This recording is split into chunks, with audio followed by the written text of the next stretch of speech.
Salam sejahtera untuk kita sekalian. Saudara terkasih, kembali lagi kita berjumpa dalam mimbar agama, kantor Kementerian Agama Kota Bitung, tentunya dalam renungan minggu pagi di saat ini.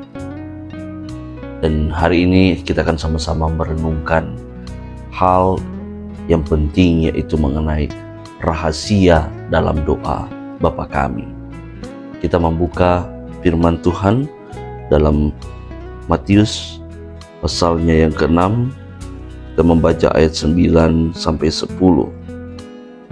Karena itu berdoalah demikian: Bapa kami yang di sorga, dikuduskanlah namamu, datanglah kerajaanmu, jadilah kehendakmu di bumi seperti di sorga.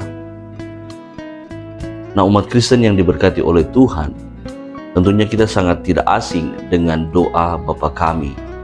Doa yang sering kita sebut sebagai doa agung yang diajarkan oleh Tuhan Yesus Kristus sendiri kepada murid-muridnya. Ini tentu sangat sering kita ucapkan di dalam peribadatan maupun dalam doa-doa pribadi kita.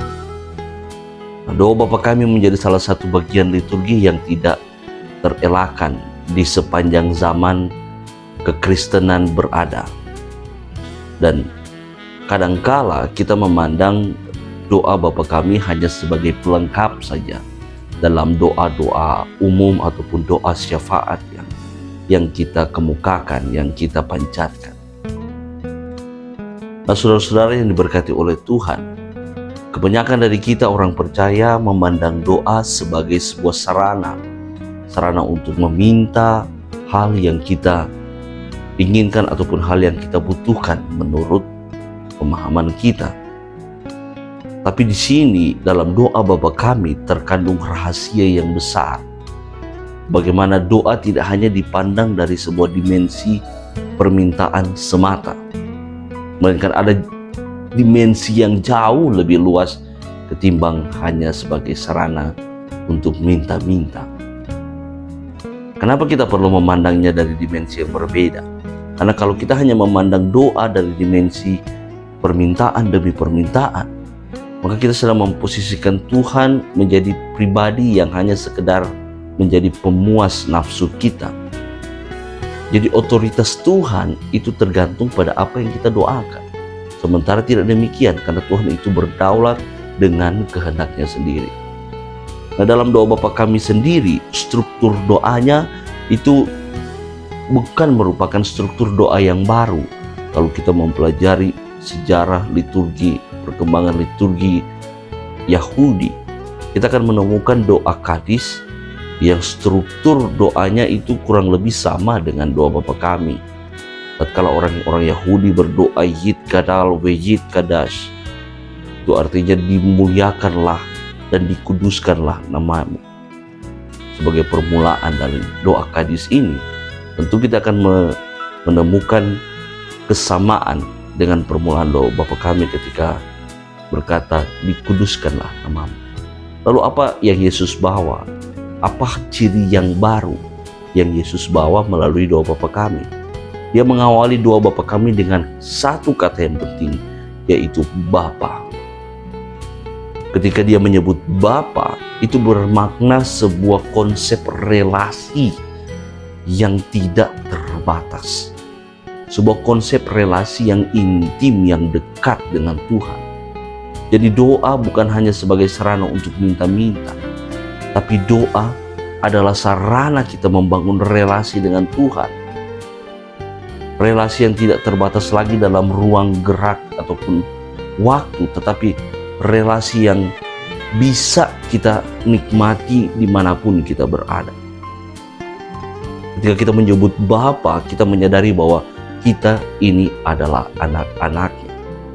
Maka dengan demikian, selain relasi hubungan dengan Bapa, ada tanggung jawab di situ yang kita emban, yakni sebagai anak-anak Bapa.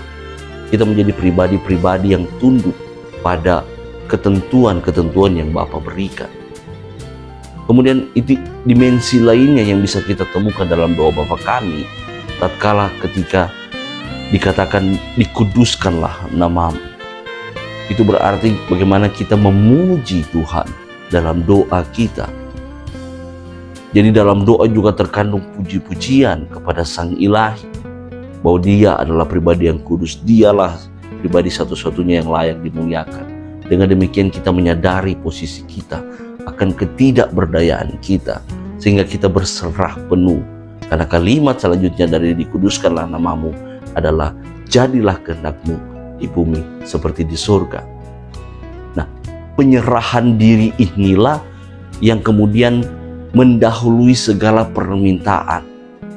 Jadi bukan berarti ketika kita minta sesuatu, kita juga berharap sesuatu itu kemudian dikabulkan oleh Tuhan. Tapi bagaimana kita berserah pada kehendak Tuhan. Penyerahan diri mendahului semua permintaan yang terkandung dalam doa Bapa kami.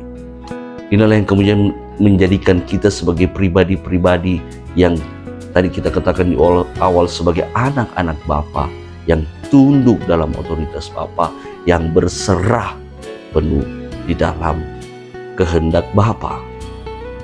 Jadi ketika kita berdoa, kita tidak lagi sebagai pribadi yang menuntut bahwa keinginan kita harus terjadi, tapi bagaimana kita berserah penuh kepada kehendak Tuhan, karena kita tahu hanya Tuhanlah yang benar-benar mengetahui apa yang kita butuhkan dan yang kita perlukan. So, saudara-saudara yang diberkati oleh Tuhan, mari berserah kepada Tuhan. Serahkan hidup kita sepenuhnya kepada Tuhan dalam doa kita. Dan ingat, yang terutama adalah bagaimana kita membangun relasi yang intim bersama dengan Tuhan.